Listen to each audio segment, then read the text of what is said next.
Hello, hello. Whoa. It has been a bit. It has. What's going on? Went back to our home Homeland. city. Went back to the homeland. Went back to the motherland, Edmonton, for 9 days. And then Edmonton. and then just Vancouver summer. It beckons us. I mean, we've been hanging out. We just haven't done the podcast. Yeah, we hang out a lot, actually. Yeah. We haven't done the podcast in, I think it's been like a week and a half. Yeah. Which is unacceptable as fuck. Yeah, sorry. It's unacceptable. Yeah, man. Fuck. It's just like, just so nice out. It's hard to... It has been a good summer, though, right? Well, technically, it's been a bad summer, weather-wise. But I mean, we've gone to the beach a lot and done a lot of shit. Like, crazy, man. I've been enjoying my summer, crazy. for sure. Yeah. This is definitely the best summer. I would say this is the best summer I've ever had. Yeah. Well, this is finally a summer, though, where I'm like, I don't know, man. I'm single. Like, I'm not in a relationship like I've been in the past, last few, I don't know, man, like 3 relationships back to back of 3 years. Well, I feel you because this is the first summer that I'm not married. Which is fucking crazy. Yeah, so it's kind of different, I guess. I don't know if I can say this is the best summer, but it just has been the best summer. I feel like I've had a lot more experiences than I would have otherwise, What do you mean? Than being in a relationship. Like, I can when you can just say yes to things more easily. You can just do whatever you want because you're on your own time. Exactly. At all I'm like, am I going to go to 3 different events in one night? Sure. Yeah. When it's just you, it's pretty easy. Yeah, seriously. To like navigate that shit, right? 100%, man. Yeah. 100%. I even find sometimes when I bring like some people along to like group things that we do, I'm almost like, I'm almost becoming more selfish. You're becoming more selfish? Yeah. Like, I don't like taking care of people as much, Yeah, for sure. Of course. Like, I kind of want the people I'm hanging out with to be independent, self-sufficient. Totally. 100%. And before, I feel when I was married, I don't know, I guess I just had a different mindset. Even my mom, my family came to visit, and I think she was a little bit annoyed at me because I'm definitely more, I guess, prone to do what I want to do. Right, yeah. Like, just, no, I don't want to do that. Yeah. Which is good, though. Yeah. Which is like the way to go. Yeah. If you really think about it. I mean, life is so fucking short, man. You shouldn't be living on someone else's schedule anyways. You should be doing whatever you want to do. Exactly. That's why people that are like in relationships like that, man, like, it's fucking stressful. Like, they don't get to do what they want to do. I know so many people like that. And it doesn't have to be that way. No, it doesn't. It really doesn't. Honestly, it's a couple quick fixes. Mm-hmm. That's all it is. Mm-hmm. But I don't know. That's a therapy session on its own. Call in for your relationship advice. Zach and Anna will set you straight. Do you like being single? Can you say that? Not married? Not married? Do you know? Sorry. Yeah, I do. Need to put you on full blast. Yeah. Yes. I think I have a better sense of myself. It's kind of nice. Like, in my apartment, all my shit's mine. I mean, obviously, sometimes you miss having somebody to cuddle every night and watch Netflix with every night, Yeah. That stuff's nice. At night, it's the hardest, I think. I think when the you're alone. Mornings for me. Really? Yeah. I like being alone in the mornings. Oh, no. I like being alone in the mornings, too, but I think about it a lot in the mornings. Like, I'll kind of like miss that person in the morning, or I'll kind of like, a little bit. For me, it's always at night. During the day, I don't know, maybe I'm just not a morning person, but I don't like to talk that much in the morning. I just kind of like to, organize shit or go over emails, or I like to ease into the day. That was definitely a point of contention between my ex and I. Right. He was very much a morning person, and I was like, like. You a bit of a grouch in the morning? I just don't feel like talking very much. Yeah. And definitely, do you do this? Listen to heavy electronic music in the morning? I remember I'd wake up and be like, oh my God, I don't want to listen to this right away. Dude, yeah. Oh, I hate that. I do that every morning, actually. I hate that. Really? Only lo-fi. Oh my God, that's so funny. He does that? Yeah. That's so cool. What a beauty. We have a lot in common. Yeah, I don't know, man. I think getting up in the morning, having some like nice EDM music. I'm not talking like, That's what I'm talking about. Well, like I'm just, more, and it could be that, like nice house, housework. I could do some house. Housework. But also, I kind of just like, we lived in a really nice apartment with nice like ambient noise outside. Sometimes I just like that too, Mm-hmm. There doesn't always have to be music. I love music. You like a nice fire truck ripping by. Police, police sirens. I love it. No, but I do. I don't know. I just like the ambient noise outside. You know? No, don't for you? Sure. I mean, like that. Like right now, we can hear a train in the background. Do I love that? I don't love that. I'd rather listen to Motley Crue. Kicks down my heart, don't let it stop. Wow. Personally. Sometimes you need your thoughts. I don't know, man. Fuck thoughts. Fuck thoughts. Fuck the thoughts. Okay, listen. We need to talk about this because we watched this movie a bit ago, and I'm just. Oh yeah. And I'm just like, we got to talk about Here it. Here comes your big Once Upon a Time in Hollywood recap with Zach and Anna. Dun dun dun dun. So what did you? You're kind of dressed like one of the chicks actually in the movie right now. It's totally. I was so excited to see this movie because you are a hippie? Because at heart, I belong in that era. Oh, 100%. I could totally see that, man. For sure. So yeah, I loved everything about the movie. I love the story. I love the cinematography. I love the music. I love the fashion. What's not to love? It was fucking great. Leonardo DiCaprio, his break. Oh, spoiler alert. Yeah, by the way, we're jumping in right now, so if you want to, shut her down. This is not the episode for you if you haven't seen it and care about spoilers. So. Yeah, but I mean, you should have seen it already, right? Yeah, you should have seen it already, so it's your own damn fault. Just kidding. Anyways, we're going to go ahead with the spoilers here. Leonardo DiCaprio's breakdown in the trailer. So good, man. That was so he's a struggling actor, so I don't know. I think we'd probably have a different experience than people who aren't in the industry. Do you think that's why we like the movie so much? Because of that reason? I think yes, but I also think that society collectively has a fascination with Hollywood. Yeah, for sure. And that era. 100%. It's super romanticized. You know what I even liked? I even liked the scene with the old neon light signs when they came on. Like, that was so fucking cool. Do you remember that? Which one? There was an extended scene, and it sounded almost like the sound of the neon lights turning on was like kind of jarring. Do you remember that? I don't remember that, no. You don't remember that? It was like 2 minutes of these lights coming on Sunset Boulevard. In the beginning of the movie? It was in the middle of the movie. Oh, I don't know, dude. Maybe. I also went to that movie pretty stoned. Me too. But I need to see it again. The cinematography was so good. The best. And I loved how essentially it was a movie about the friendship between Leo and Brad Pitt. Yeah. Right? It was a buddy comedy movie. Totally. It's not about the Sharon Tate, the murders and stuff. It is. Like, that's the surface level of what's going on around in that world. But, like, to break it down, it's a buddy comedy. Yeah. That's what it is. And it's two guys just fucking... Oh, my God, man. Such a good movie, dude. I love Brad Pitt's character in that movie so much. Me too. Is that a dream role for you? I'd say for sure. I think any role that DiCaprio or Brad Pitt's done is definitely a dream role for sure. I mean, yeah, he's just such a cool character in that movie. Yeah. And I feel like he's honestly, dude, I feel like he's not far off from that. I watched interviews of him just like, dude, you're that guy kind of. Totally. Like, I bet Tarantino was just like, you know what, run with it. Like, whatever you come up with, you can do. Yeah. Because I watched an interview of Brad Pitt and Tarantino talking about what were they talking about? What's the movie I'm thinking of? Inglourious Bastards. They did together. Yeah.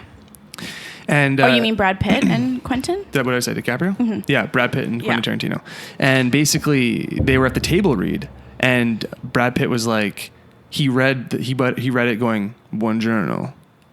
And he read it like that. Ah. And Tarantino didn't even think of it being like that. He actually thought that maybe he spoke a little bit of French or Italian or whatever it was. Oh, that's so funny. And everyone at the table started laughing. And he's like, that's how we're going to do it. So it was an American trying to just be like mimic. Buongiorno. And like. Arrivederci. Yeah, totally. So Brad Pitt just ran with that. And I feel like when it's just cool, man, to see the collaboration of a director and an actor and like what you get out of it. It's just so fucking cool, man. Like, how cool is collaborating? So fucking cool. Because it's just like one brain meets another brain. I was listening to an interview with Leo and Quentin, and they were talking about all of the... So Quentin Tarantino has basically the entire backstory of Rick Dalton made, in his head, and they mined different stars at the time. Yeah. So he's like a amalgamation of 3 different stars at the time, but it's all like based in history. It was really, really cool how... And in the interview, they were talking about their different perspectives. Quentin just wanted to know all of his like biographical history, and Leo was always... He basically distilled... He didn't bring it all to Leo, because Leo was basically like, what do I need to know for the character? And it was just kind of interesting, their different perspectives on it, and different things that... Or Quentin said that he would go with things that Leo... like that piqued his interest. There were some things that he was like, oh, okay. And then some things that he like grabbed onto, and he said, okay, we're going to run with that with the character. It was really cool. Yeah, that is fucking sweet, man. How I didn't realize that it was that he, the process was so collaborative, because there's a lot of directors who I think you just do what you're, I'm going to tell you what to do. But I think when you're at that level of being an A-list star, I think that's kind of like what it is, right? Yeah. Because you're not at that level without being able to collaborate. Like you would want, as a director, I think you'd want that actor to want to collaborate with you, because they obviously bring a lot of, dude, every movie they've done is just a box office massive hit, right? So it makes sense. They're a star for a reason, right? Did you, what did you think of the scene where she goes and watches her movie in the theater? I don't know, man. I thought it was okay. Like I thought, to be honest with you, I'm not gonna lie to you. If I'm gonna totally critique the entire movie, I would say the middle part of the movie, I loved everything about it. I wouldn't take away from it, but you could definitely watch the first half of the movie. You could watch the first part of the movie, and then watch the ending of the movie, and actually be like, okay, I saw the movie, right? So when she was watching her thing in the theaters and stuff like that, I don't know. It didn't really add or take away from me. I feel like it might have been a little bit too long. You want to hear something weird though? I was reading an article about it. Apparently Quentin has a thing for feet. Oh yeah, everyone's aware of this. I had no idea. Oh yeah. I had no idea. And there was a scene where she like had her feet up in the chair in front of her, and I had no idea that was a thing. And then I think back to it, and I'm like, yeah, I remember the Kill Bill scene where she's like trying to get her toe to move, and like man. I had no idea. And how like the hippie, when Brad Pitt's driving with the hippie, puts her feet up. Yeah. It's just like it's a thing that he foot fetish is a thing. It's a thing. Yeah. Have you met a guy that has foot fetish before? No. I don't know what it is. Obviously, there's guys out there that do, and I'm not like, I don't know how common it is. I think it's a lot more common than you think. Yeah, I don't know. I've never met anyone though. Like I don't know anyone personally, like out of my group of friends that like this, or maybe they're just too shy to admit it. But yeah, feet, don't get me wrong. Like I don't want I'm not looking for a hobbit foot, right? A hobbit foot. If you got hair coming out of your foot, maybe take that down a bit. Trim the hedges. But my feet are all right. Yeah, your feet ain't bad. Now I'm like analyzing my feet. But anyways, back to the movie. Overall, I liked it a lot. I think it's one of Tarantino's best movies. I like the world that I was in for a while there. The dialogue between the two characters is fucking awesome. The jokes are hilarious. DiCaprio's fucking awesome. Brad Pitt's a beauty in it. And just overall, I think it was really cool because obviously we're trying to become actors and we're in the industry and like this is a big thing for us. It's cool to see where it was like 40, 50 years ago, because that's kind of like how it was. Yeah, don't you think they could have maybe, instead of having that extended middle scene where she's in the theater, maybe a little bit more of the Manson stuff? I would have liked to see a little more of that. I would like to see a little bit more of the Manson stuff too. Yeah. But like, where would it fit in then? Then it's about then you're taking away from what this movie's really about. Yeah. That last scene, holy oh my god, man, that's such a good fucking scene. Yeah. Such a good scene. And if you know how brutal the murders were, you're like, of course it was that violent in the movie. Yeah. Of course the revenge was going to be that violent. The murders were that bad though, huh? The murders. Yeah. Do you know the history behind it, that they were trying to start a race war? Yeah. You know that? Yeah. Yeah. So they were trying to make it seem like black people killed killed them. So they wrote like messages in blood on the wall. So and fucked up. Yeah, it was super brutal. Charles Manson, man, what an idiot. But he wasn't part of those murders. But he obviously signed off on it though. Oh no, yeah, he signed off. Imagine that though. Like he didn't even get his hands dirty. It's crazy. That's like Hitler shit, dude. Yeah. Yeah. That's crazy, man. And it's crazy considering that he basically grew up in prison up until the age of 30. He spent most of his I didn't know that. young life in prison, in and out of prison. Wow. Yeah. He's obviously insane. Yeah. Right? I mean, Yeah. That's so crazy. It's so interesting, man. I want to know more about it. What drives us to know more about that stuff? Like, why are we so interested in that stuff? Like the Ted Bundy stuff. Remember that came out, dude? I was obsessed with that stuff. Me too. And I watched the fucking movie. Did you watch Zac the Efron. tapes? I watched a little bit of the tapes, to be honest with you. I felt like they were kind of just a little bit dragged on. Like, for me personally. Yeah. But yeah, crazy, man. Like just like these murders though in general. Like it's like we have this weird like obsession with that stuff for some reason. Right? I think it just seems so unfathomable to us that we're just trying to understand it, maybe, yeah. And yeah, it's just I think it's just hard to imagine that actually happening. Yeah. So I don't know. I think also as actors, because I've met people who are like, "What, you're into that stuff? That's disgusting," you know? Yeah.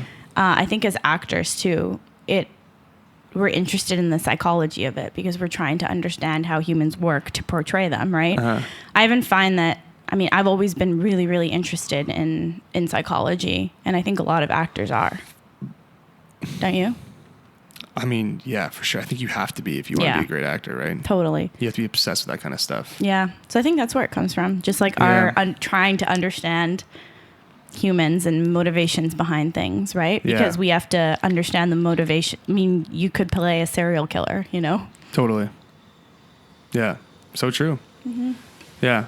So overall, you'd give that movie what out of 10?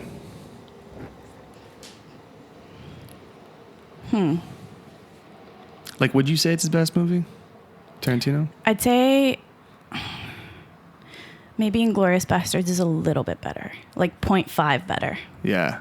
Dude, I watched Inglourious Basterds for the first time right after that movie. So good. So good, right? Man. So fucking good. good. The bear Jew, like there's so many good fucking moments. Man. That scene with the bat. Oh, yeah. Oh, so amazing. Good, dude. So maybe but also I think that because I watched your experience is different. Because I watched Inglourious Basterds first, I was kind of expecting the Manson, the revenge fantasy aspect of the movie.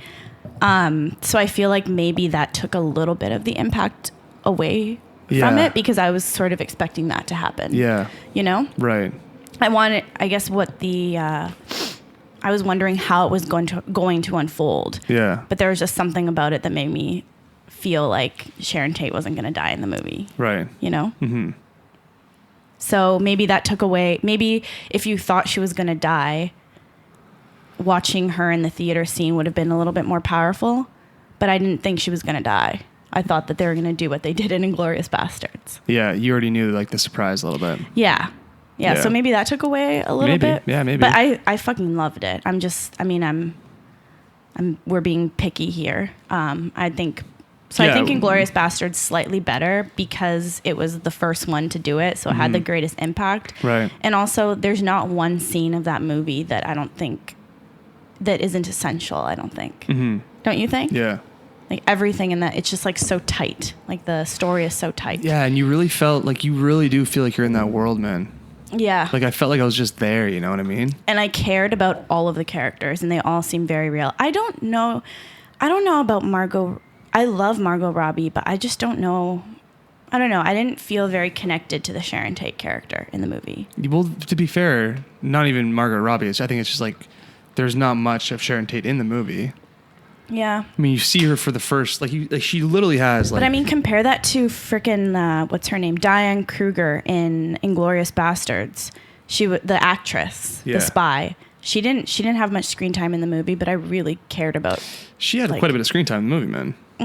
She didn't even come into like the halfway point. And she's in she's in like for sure 35%. I'd say she's in as much, maybe slightly more. Well, think about Sharon Tate's character, though. She's literally, she has like what? Like the dialogue of her in the movie. That's me. I'm the klutz, blah, blah. And then she literally has dialogue at the end of the movie going, hey, nice to meet you, Rick Dalton. And that's it. True. Whereas the character in Inglourious Basterds has a whole scene in that bottom basement of communicating. And she's so like witty and quick and like fast. And you're like, oh, she's kind of cute and like whatever it is, right? I just feel like she could have had more of a purpose besides just being like maybe more of a purpose in the narrative besides just not dying. 100%. Yeah. No, I get it. I just feel like they could have done. She didn't die in the end. I said that's her purpose to show that she didn't die in the end. Right, I just feel like they could have done a little more. You know, this actually, the scene where she goes to the movies. I was listening to an interview, and apparently that was inspired by Quentin Tarantino. He went to Truest Love. What was his first movie called? I'm gonna look it up. But he went to the theaters and did that and said, "Hey, I wrote the movie." Oh, crazy. Yeah. He did that? Yeah. I think I've seen an interview of that actually too. Yeah. And that's what it was inspired by. What's his first movie? I think, isn't it Reservoir Dogs? No. That's just that's his first big one then. Yeah.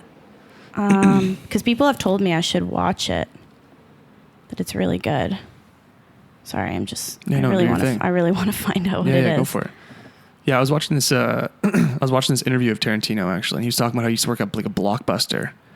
And like he went and saw like Alien, and he was with all his like Blockbuster coworkers and stuff like that. And basically these people were so pumped to see James Cameron, and even Quentin Tarantino was like, "Oh my God, it's James Cameron," and stuff like that. And I don't know, man. I just like listening to that interview was like really inspiring. I was like, "Damn, Tarantino felt like that at one point. That's crazy."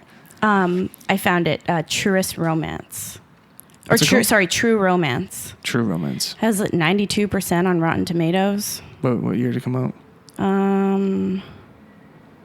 When did it come? 1993. Crazy. It's 2 years after I was born. Yeah, so he didn't direct it, but he wrote it. Okay. Yeah. Got to see that one. Then. Yeah, crazy. Mm-hmm. Yeah, man, it's just, I don't know. It's just overall fucking awesome movie. It's exactly kind of like what I expected it to be.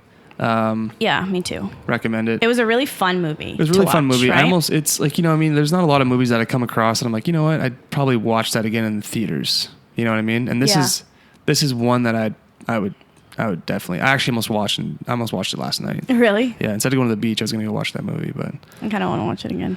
Yeah, I want to watch it in theaters one more time. Me too. Because the theater experience is something that you'll never have again. Definitely.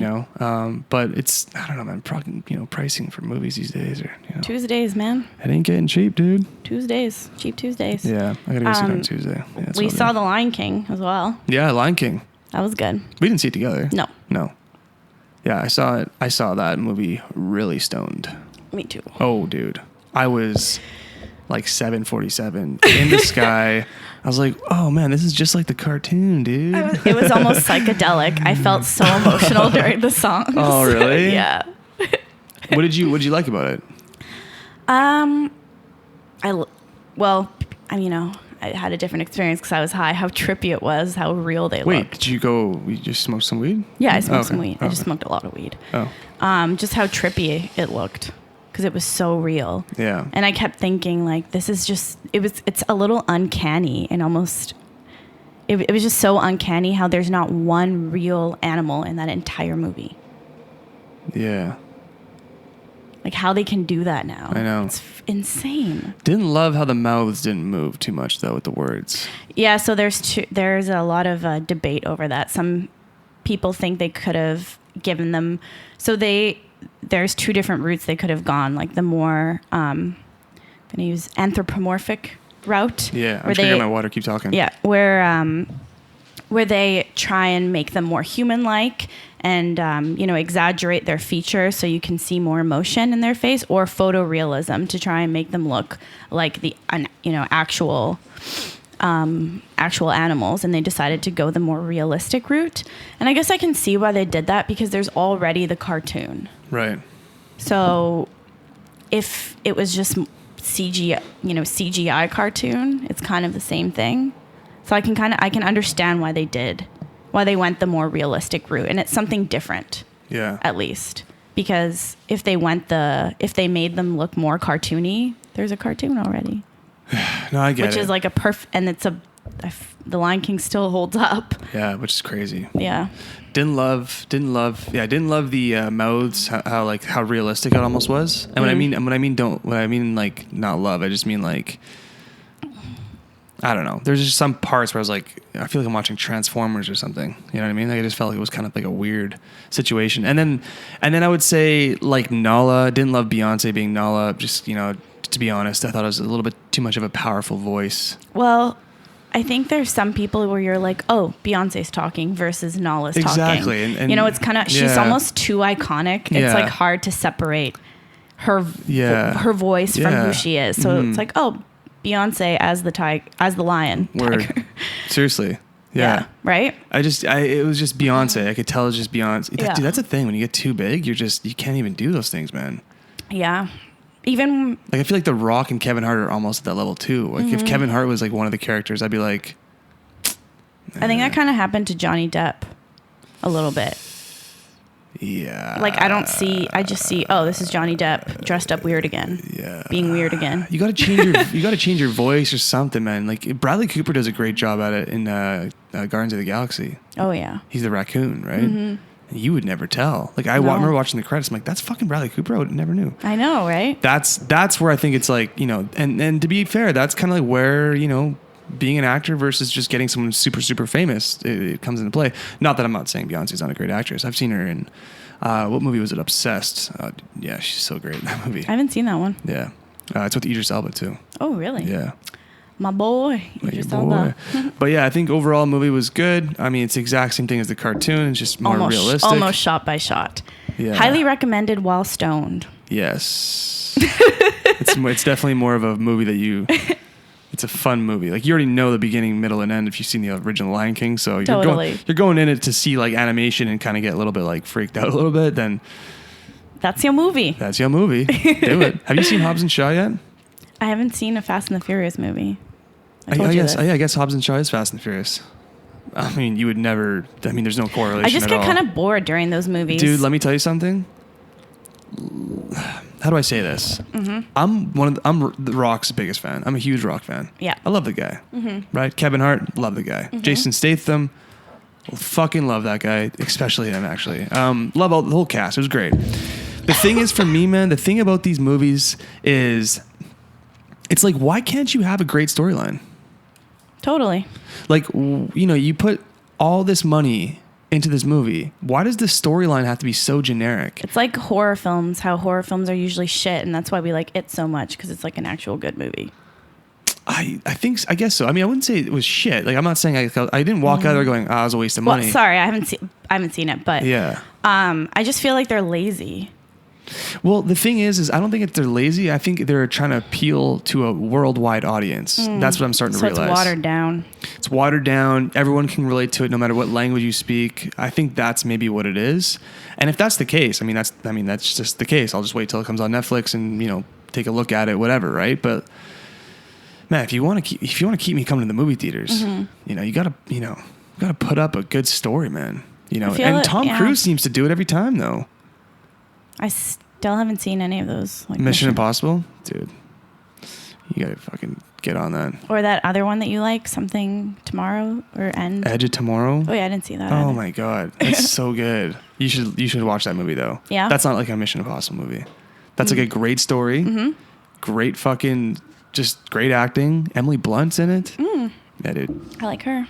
She's great. Yeah, I should check it out. Yeah. See why you fanboy over Tom Cruise so much.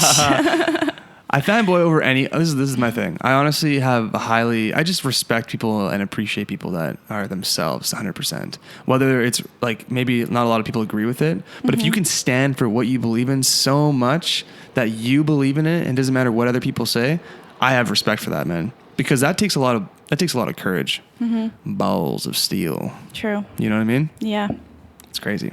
I think I just associate him so much with Scientology. Yeah, I mean I was reading this thing. Keanu Reeves, like he's been for the last like 3 months or whatever, he's been going like viral and stuff because I think they call them the Keanu songs. Yeah, exactly, right.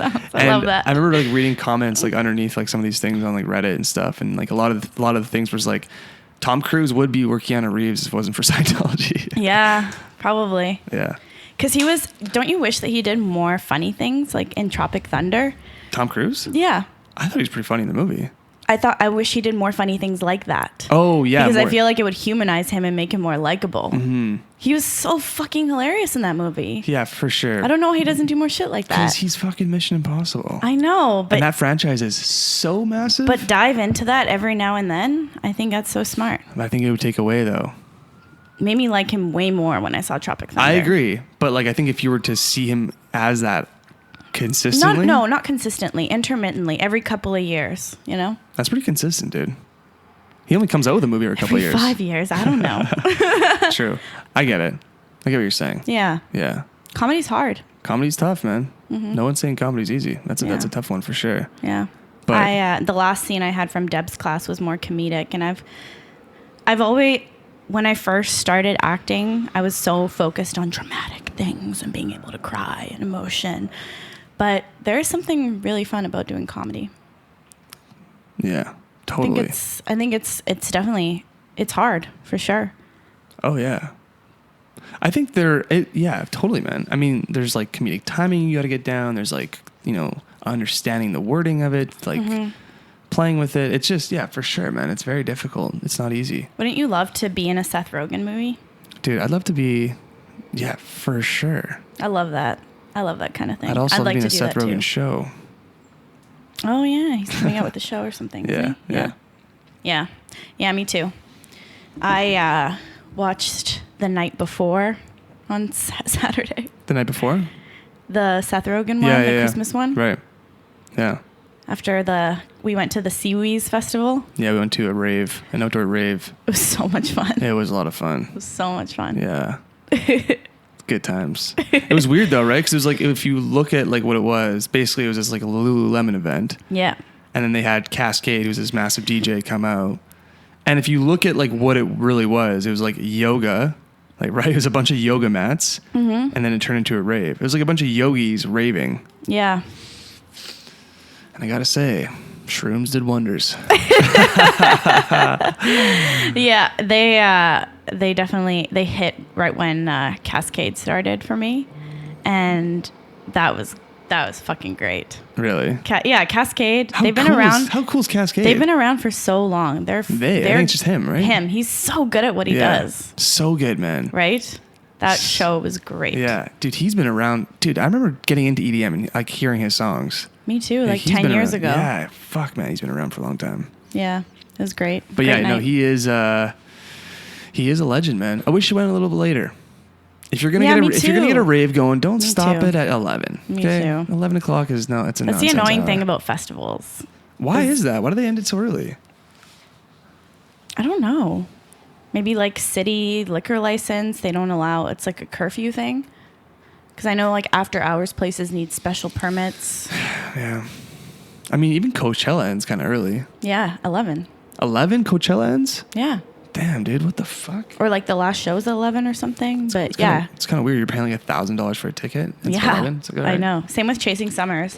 So we brought our Bluetooth speaker with us and would start playing music at 11 when the music stopped and everybody was like gravitating towards us. It was really fun. I think honestly, if I could go to a crazy rave, not like when we say rave, I mean festival. Let's not say rave because like we're not in the Blade Matrix Trinity thing underground. You know, like, I know what you mean. Neo, come with me.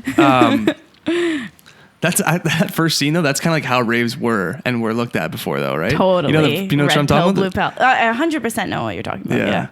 Yeah. Yeah, like if I could go to a festival, like a cool festival with like cool DJs that I know that I like, with a group of people that are just fucking awesome, have a good time, like once every 3 weeks, I think would be the move. Because then the 3 weeks that you don't go to the festival, you can like focus on work, you can grind hard. I'm all about that, man. Like fucking just have fun. Work hard, play hard. Yeah, exactly. Reward yourself really nicely and like go hard for 3 weeks working. Because if you do it once a week, this is my theory, being newly single over here, you kind of go, okay, you can go out every weekend. Okay. There's no one stopping you, right? You can go out every weekend. It's a great time. Get a couple of drinks with the guys, go to a bar, do some mingling, whatever it is, right? That's cool. But then the next day, you're fucked. Okay. For sure, you're right off on that day. Mm-hmm. There's no productivity being made at all. Yeah. The next day after that, if you drank, like if you were to drink a lot of alcohol, you're probably still recovering on that day as well, to some degree. So you're really only working hard for like Wednesday, Thursday, and honestly, on Friday, you're working hard for sure, but you're not thinking about Saturday. You're thinking about going out. Mm-hmm. So you're really working 2 days a week if you're going out every weekend. I can't imagine going out every week. Well, I don't really drink either. Yeah, I'm just saying if you do drink, though. Yeah. I think that really helps. For sure, the smoking weed / mushroom train is... superior. Well, the thing is, though, to be honest with you, Anna, I don't know if it's superior because, hear me out. Mm-hmm. If you're to smoke weed and do mushrooms, or smoke weed, or whatever you want to do, but if you're to do like something that's going to make you more psychedelic and kind of more chill, you're not on the same boat as everyone. Mm-hmm. You know what I mean? Like, you're not going to the club and picking up chicks on mushrooms. It doesn't really... I don't do that when I'm not totally, but you know what I'm saying? Like, you don't really go down that road. So it's like, yeah, you got to kind of have a couple drinks if you want to get into that realm of things. Totally. You know? It doesn't really hold a lot of appeal for me. Yeah, honestly, me neither, man. Yeah. I have no desire to take 6 tequila shots and like take home a chick. Yeah. Doesn't get me going. And I feel like I'm poisoning my body too. You literally feel it too. Hell yeah. Like you feel it. Yep. Which is... So whenever I say like, I'm going to drink tonight, I'm like, I have 3 drinks. Yeah. That's my definition of drinking a lot. Yeah. Yeah, man, it just slows you down. Agreed. I heard when you like get like super drunk, it takes like weeks to kind of bounce back. I believe it. Like 2 weeks, I think it takes for it to bounce back. I get 2-day hangovers. 2-day hangovers? Mm-hmm. That's because you're almost 40. Just kidding. Yeah, no, I can't. I don't know, man. When I get hangovers, I'm just like a different person. Obviously, everyone is, but like I get like so... You can't work out. You can't fucking do stuff. Mm-hmm. You can't really your brain's not working properly. You're almost like... You're disabled. And then I feel like you can get into this spiral where you're like, why the fuck did I do this? Yeah. You know? Yeah. And then you almost start to resent. This wasn't worth it. Yeah, you start to resent things. Yeah, totally. Yeah, it's not a good time at all. Not a good look. Yeah. I don't know, man. I think, the balance. I think the 3 weeks of grounding and one festival. The Zach recipe for work hard, play hard. Yes. How's the acting been for you? Good. I think I've been really happy with how I've been doing in class. But I'm kind of focused right now on, for the next couple of months, I'm going to be training for my new job, which is going to work out really well with acting. And I'm just trying to stay positive about that, about the fact that I need to take a little bit of a break from auditioning, and just focus on work and the craft for a little while. So, yeah, I don't know. I've been doing a lot. You don't seem too pumped about it. No, I don't. I obviously would like to not be. I mean, I think in the fall there seems, I don't know how it works, but it seems like there's more opportunities for auditioning in the fall. So it kind of sucks I'm going to miss out on that window, but I know that it's going to take so much stress off my shoulders to have the financial part, the financial aspect to be figured out and to have the flexibility with my new job. Sometimes you need to think long term, right?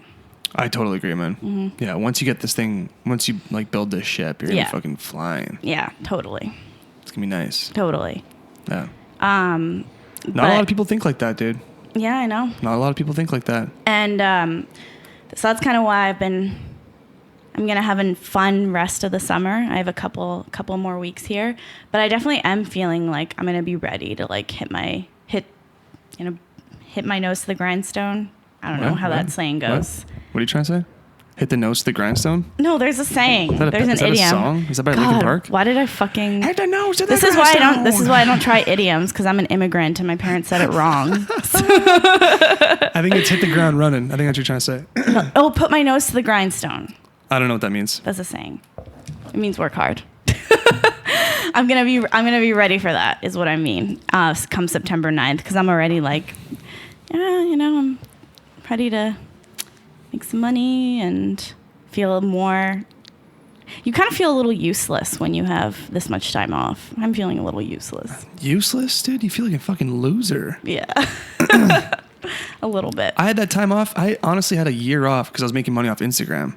Mm-hmm. And like, I felt like a loser. It's like I need a little bit of structure.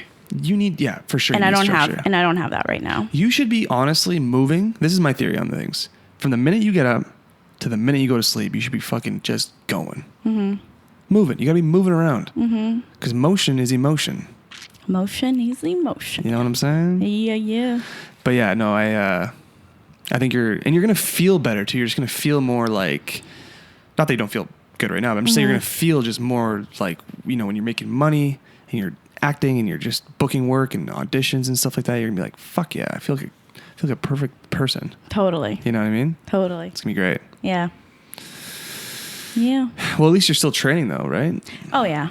I worked it out, so I only have to miss one class. Yeah, at least you're still training. That's all that matters. What about you? How's it going for you? It's good, man. Yeah, I'm getting like at least an audition a week, at least a couple auditions a week. That's great. Yeah. Captain Morgan's commercial renewed, so yes, we're in business. So you're dude, I was fucking so pumped that happened. I was you like, and our friend Andrew, friend of the show, is gonna go to Mexico to celebrate. Yeah, so me and the guy that we're in a commercial with, we basically agreed like a couple months ago that if our commercial renews, we're gonna go to Mexico together and kind of like party, little, just like a little reward, right? Hell yeah! Because man, I was reading up this thing too. Like you got to reward yourself when these things happen, so your brain can feel like what it feels like to be rewarded, and then you can just consistently keep doing that. I feel like you need to. I don't know. We have a short life. Commemorate successes. 100%. But like what I'm saying to you before is like before when I book something, I wouldn't really celebrate. I'd be like, hey, I'm not partying yet. This is nothing. This is a small bit of it. It's like, dude, celebrate these little successes, these little victories. You know what I mean? Because that makes your brain feel good about doing this even more. Totally. So yeah, going to Mexico, fucking pumped. It's great, man. I think this is the first year that I've made more money as an actor than I did as my normal job. Really? Yeah. Fuck yeah. Yeah. We just high-fived. Yep. Yeah, dude, it's sweet. It's cool too because like it's the amount of training, like the amount of training that I'm putting into acting now. It's like this year is the most I've spent in training as an actor, and it's the most reward that I've got out of acting. You can see it like more as an investment. Yeah, right? it's I'm starting to see it now clearly. Yeah, it's kind of nice. Hopefully this ladder keeps going up. Yeah, it will. I'm excited for this year. Yeah, me too, man. Yeah. Doesn't it always? I always feel like it's a little kind of a new year in September. Oh, for sure. Don't man. you? Yeah, that school system is embedded in our brains. Yeah. We had it for 12 years growing up. Yeah. September is when the year starts. Yeah. And June is when the year ends. Totally. And then from June to August is nothing. It's just like completely a blur. You can do whatever you want to do. 100%. Yeah, dude. So pumped. Yeah, the goal, honestly, man, is I want to get like a fucking massive penthouse up there. And like, yeah, I don't know. I want to do stuff like that. I just want to get into a groove of getting out there, getting seen by casting directors, not worrying about money. Yeah. New Year's going to be good. I'm setting it up so 2020, it's going to be smooth sailing. Right. Yeah. That's awesome, man. You got to figure it out. Mm-hmm. It's better than being a server. Yes. Agreed. Not that there's anything wrong with that. No. If you're a server, whatever. But I think what would bug me the most about being a server is having all of my evenings busy. Yeah? Yeah. Why? Because I don't like waiting to go to work. I'd rather do my 12 hours a couple days a week, Yeah. rather than working 4 or 5 nights at a restaurant. And I like, a lot of people have a schedule where they're free, like Friday and Saturday. I like having my weekends too.